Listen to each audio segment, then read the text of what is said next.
Ooh, this one I fucked up. No.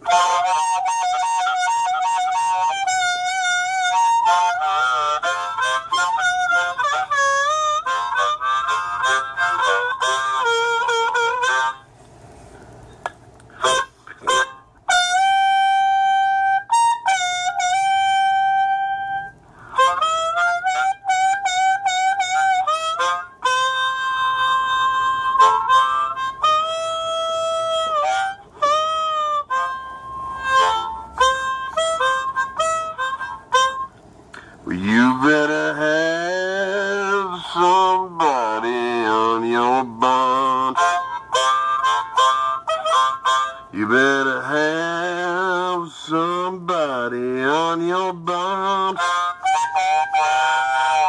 When death comes looking, peeking and creeping in a room, you better have somebody on your bond.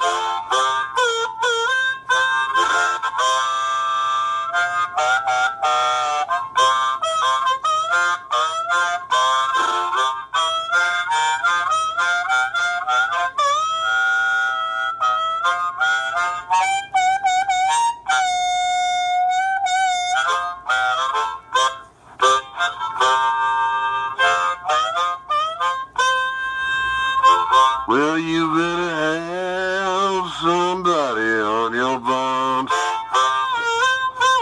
You better have somebody on your bond. When death comes looking, peeking and creeping in a room, you better have somebody on your bond.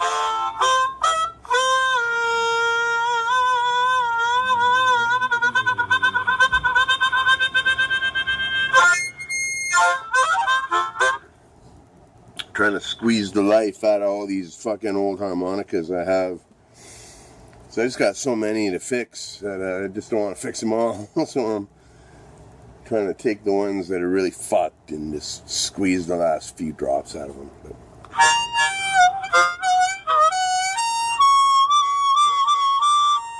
like that.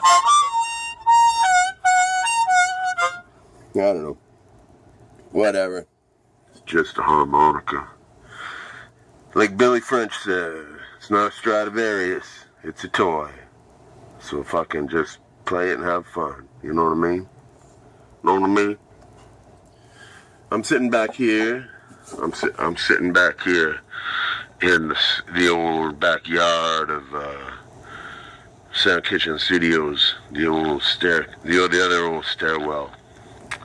Hold on here.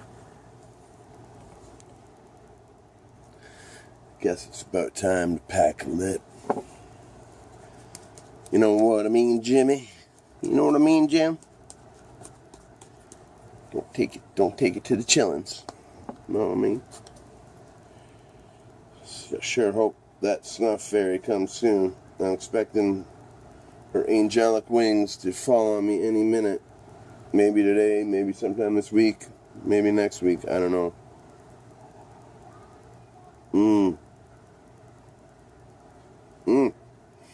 Know what I did?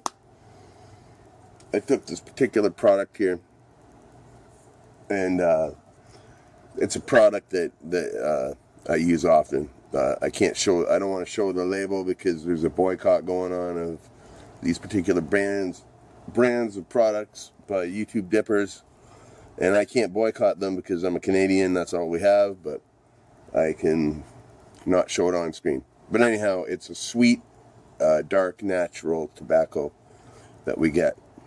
And you know, when I first started dipping on it, I really liked it. But taste change. You know what I mean? I've been into a lot of the, Hillary sent me so many crazy kinds. Everything from green apple to wintergreen to peach to mint to fucking southern blend, sweet tea dip, you know what I mean? Berry, cherry, But I've been dipping on a lot of like natural dips lately, like just straight up snuff, unflavored snuff, and because really all you can get in Canada is straight, which is good once in a while, but I can't dip it all the time. You can get naturals. You can get this particular product, which is like a brown natural with brown sugar put in it. Your options are limited here, But what I did with this, so this stuff, it's kind of cloyingly sweet now. Like it's not got any fruitiness to balance it or anything, or any mintiness to it. It's just straight up sugar.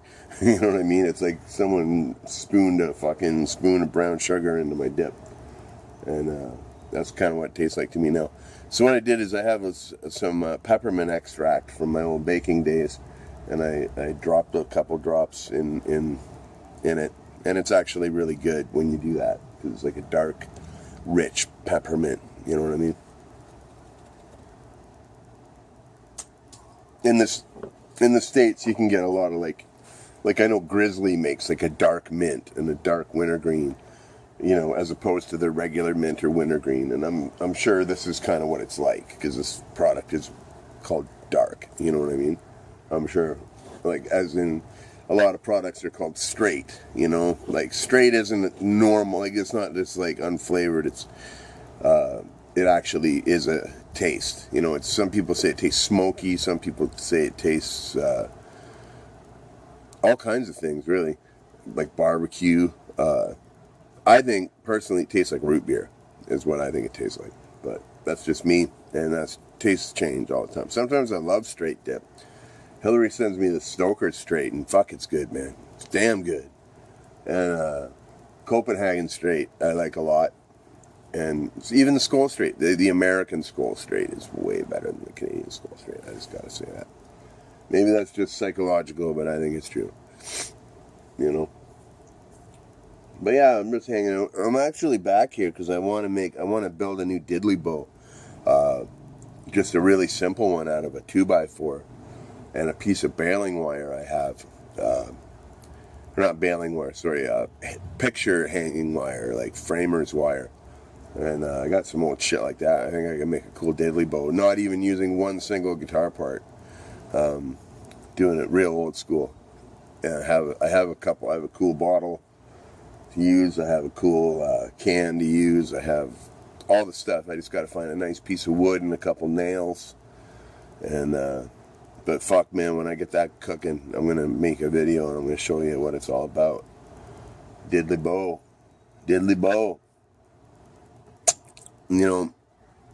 If you're a guitar player struggling and you want to fucking make your life fun and easy, rip all the strings off your guitar, except one of them, except like the low E, and just fucking jam on that, man. You can play any song in the world, and very simply, mind you, but we can do it, and fucking fun as hell, man. One string guitar. There's this one guitar player I really like. I see him on the internet all the time, named Brushy One String, and that's what he does. He just plays normal 6-string guitar, rips all the strings off at one string, plays all kinds of music on it, and it's brilliant and it's inspiring. It's funny, you see, like I see people, musicians. This is a big beef of mine. I see musicians like gearheads. You know what I mean? Fucking obsessed about gear. Gotta have this amp. Gotta have that guitar. Gotta have this harmonica. Gotta have that set of drums. This microphone, that microphone. My gear, I have currently a collection of like decade-old, half-broken marine band harmonicas, a nice chromatic harmonica, a bunch of tickle trunks full of toy harmonicas and shit like that, but stuff I actually use to work with. You know, my guitars right now are my banged up old beater that you see me playing all the time. It's all covered in blood and fucking cracked and shit. But it's my guitar. I wouldn't trade that guitar for any guitar in the world, you know. And my electric, which is an old National electric, which is a beautiful guitar, but the neck's fucked on it, and it's you know, you can really only play slide, and you can't even play like you can only play slide on it. You can't put your fingers down. Like any finger you fret is gonna sound bad, you know. So, and a bunch of cigar box guitars, you know. I'm minimal. You know, like, and I see all these gearheads, whatever, and I see them posting pictures of their gear and all their wicked amps and guitars, and sure enough, it's beautiful equipment. Fuck, if I could afford a good equipment, I'd own good equipment. You're goddamn right I would. But, you know, you gotta learn to make music out of whatever you can, right? And, you know, I'll see all that, but I won't hear any of the music that they're making. I'll see pictures of the amp or the guitar or the drums or whatever. Look at this, look what I got, blah, blah, blah. Happy birthday to me, blah, blah, whatever. You know, and that's great, good for them, you know. But then I'll see some cat, you know, from some other country far away from here playing a fucking guitar made out of a fucking tin can and a 1 string or 2 strings and a fucking drummer banging on a pickle jar or a pickle pot, you know what I mean? And it's fucking better music, you know, like it's better. Some of the best music I've ever heard is music like that. You know, it's not what you have, it's how you do it, you know. And everybody's on their own journey musically. You know, I've been very much reminded of that as of late over the last couple of months, on the personal nature of everyone's musical journey. You know, I've had, you know, as in you might have seen in vlogs before this one, I've had some constructive criticism on my harmonica playing, and I've talked about some negative criticism I've had on my harmonica playing too. And I'm not going to disagree with any of it, you know. My chops aren't quite what they used to be. I'm not touring 4 days a week with a full band, you know. I'm sitting in my studio playing by myself, you know. I think it's important.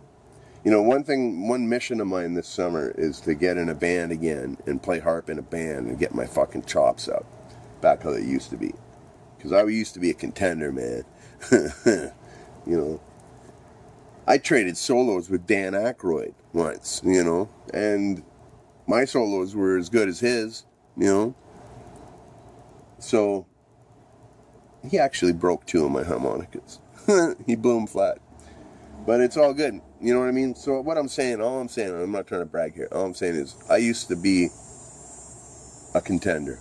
And maybe I've lost a few of my chops or gotten rusty over the years or whatever. I actually took, I might have mentioned this before, but, you know, 2 years ago, I started really making music again by myself on my own terms when I started this channel up, you know. But before that, I'd been in the Silver Hearts. I hadn't really done the creative process had really become playing the same song over and over every night with the band, you know. And it gets kind of, when you're on the road all the time and you're playing the same set every night, and the faces just start looking the same. And, you know, I've been a line cook most of my life too, and it's a lot like working on a line when you're cooking. You know, you're just manufacturing the same product. You got to make it exactly how it was, you know, and put it out to the public, you know. You know, when you're touring constantly, there's no time for writing. There's no time. Well, you can make it, but it's hard, you know.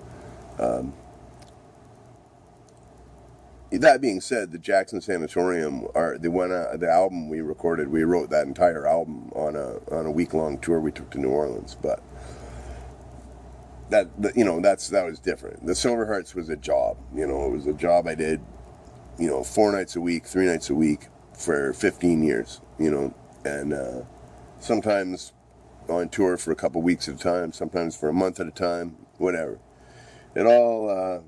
When you're playing that much and you're not creating, it becomes stagnant, you know.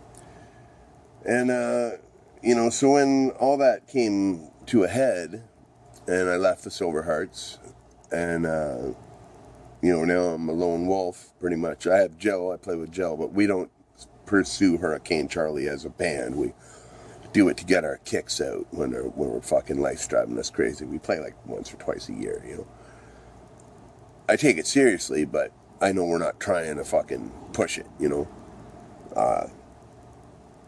Whereas the band Jill and I had before, the Diplomats, we were trying to push it and do something, take the pressure off, I used to be one of the bass players from the Silver Hearts. We have a long legacy of amazing bass players. Aside from Brian Sanderson playing the sousaphone and Lotus White playing the stand-up bass, we had Joe Hall play bass for a while. We had Dave Tuff play bass for a while. We had Pat Temple, that's who I'm going to talk about, play bass for a while. I'll stop there. Jim Gleason was our original bass player. He was amazing. But Pat Temple played bass for a while. Now, I don't know if you know Pat Temple, but in certain circles, in like the folk country swing circles, he's a fucking legendary figure from my area, And he loved the Silver Hearts when he saw us, and he joined the band because that was the nature of the band. You could just join it if you wanted to, and he wanted to, and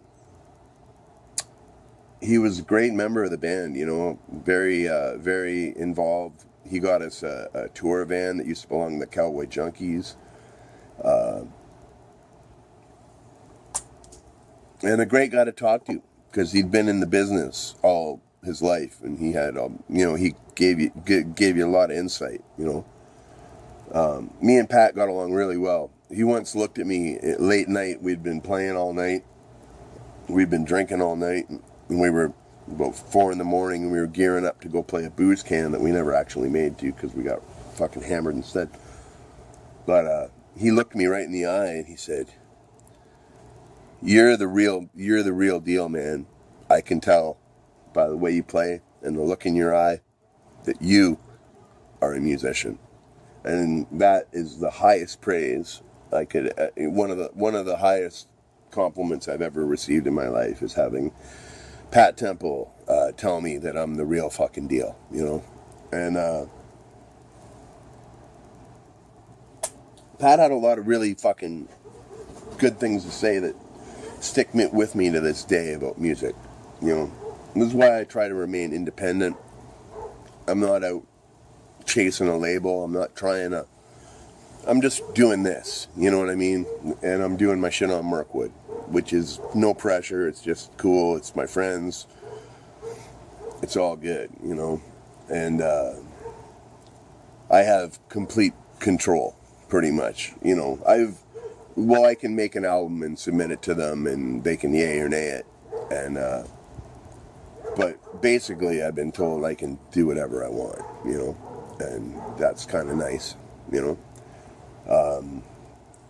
But yeah, what Pat said is, don't go chasing that shit, because once you get signed up on a label, big label, and I've been on big labels before, or not big labels, but I've been on labels where this has happened. I've been on about fucking 6 or 7 record labels in my life, I think. And there's always the case, you lose creative control, you lose even how your fucking band is branded, your logo, your fucking posters. You lose control of that shit. You got to do what the label asks, like when we the Silver Hearts, we were on Banbury Park Records, it was a fun project. They asked us to do a cover of the Tom Waits Rain Dogs album. It wasn't like an asking, it was like, this is what you're going to do.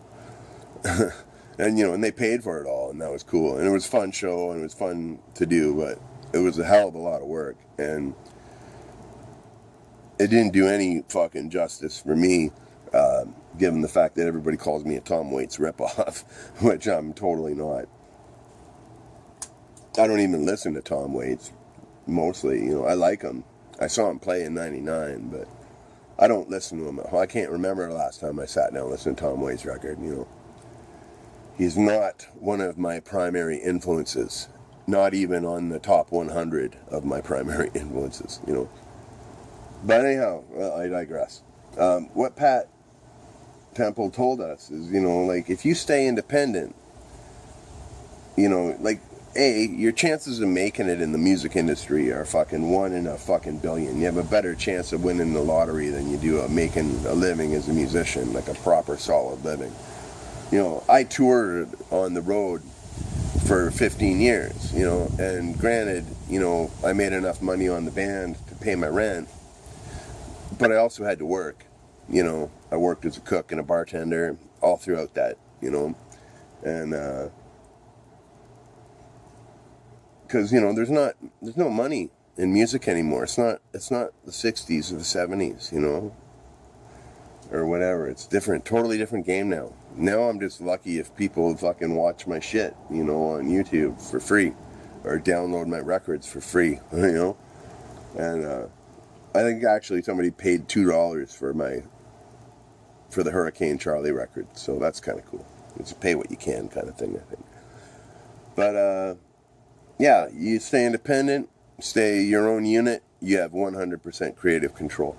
And you know, for the first year I lived here at Sound Kitchen Studios, I didn't pick up a guitar, I didn't pick up a harmonica, I didn't sing a song, I didn't do any music for at least a year. I didn't play a fucking note for about a year, you know what I mean? Because I was so burned out from fucking, you know, at that point, it had been about 20 years when I'd been just going hard, you know, from playing solo to the Jackson Sanatorium, to the Diplomats, to the Silver Hearts, to Joe Buck, the Fontanelles, Wine with Everything, Lotus White and the Ways of the World, Turbo, Special Guest, The Muscles, various bands. I had the Stars of Excellence. I once had a band called the Fuck Offs, if you can believe it or not. Patrick Walsh and the Fuck Offs. That was the coolest band name I ever had. Yeah, I've been a busy musician for fucking 20 years. You know what I mean? Like, really busy. Busking. Everything from busking to playing huge festivals with fucking Buddy Guy. You know? You know, it's just, you know, but now I just do what I do here by myself, you know?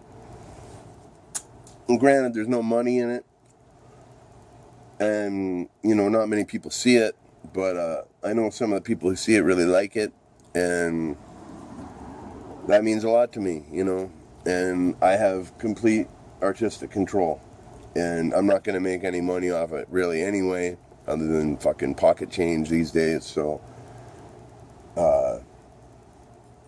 fuck it, you know, I'm just going to do what I want to do. And I'm going to do it exactly how I want to do it. Because if I'm not, then I shouldn't be doing it. You know what I mean? So yeah, right now I'm looking for a nice piece of wood for a diddly bow. That one's too long.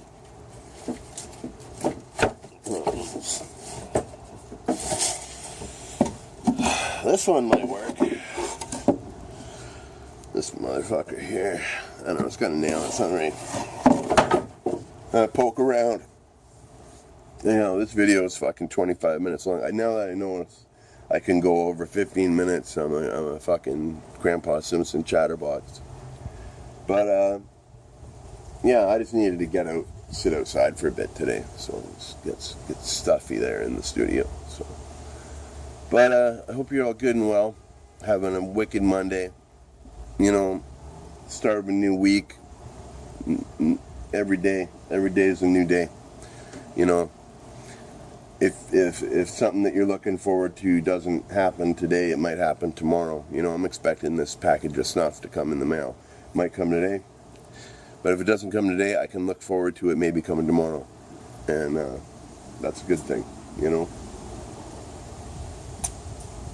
Anyhow.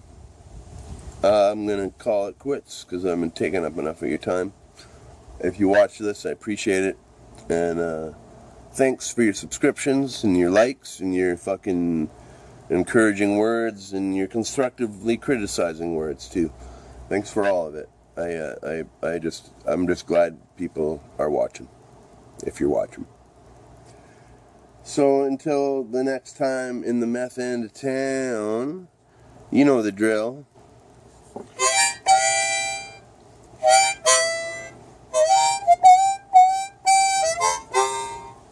Well, so long, farewell. You know I'll be seeing you again.